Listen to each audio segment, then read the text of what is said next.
अरे चलते वैशाली जिला के अरे चलते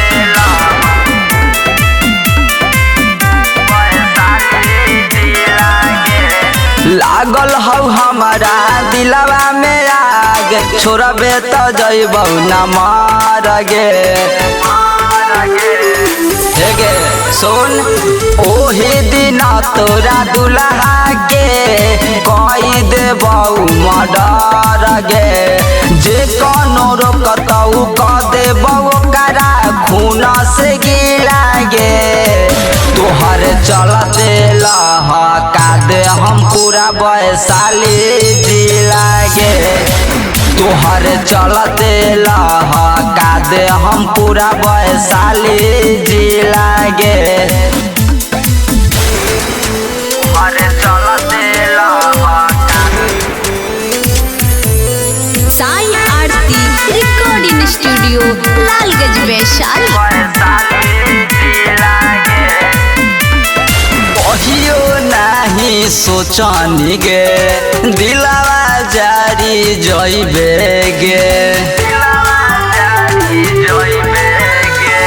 जियते जी जिंदगिया में जहर तू पियबे गे अब तू बोलो हखी छौरी हमारा के ढीला गे तोहर चलते लहका दे हम पूरा वैशाली जिला गे तोहर चलते लहका दे हम पूरा वैशाली जिला गे अरे चलते लहका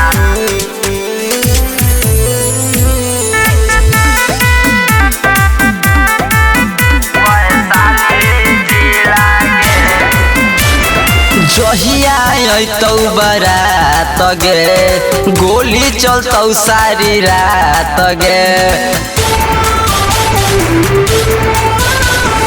जहिया अतौ बारात गे गोली चलतौ सारी रात गे रवि मनीषवा कसरा के छोड़बी क देतौ लीला गे तोहर चलते लहका दे हम पूरा वैशाली जिला गे तोहर चलते लहका दे हम पूरा वैशाली जिला गे।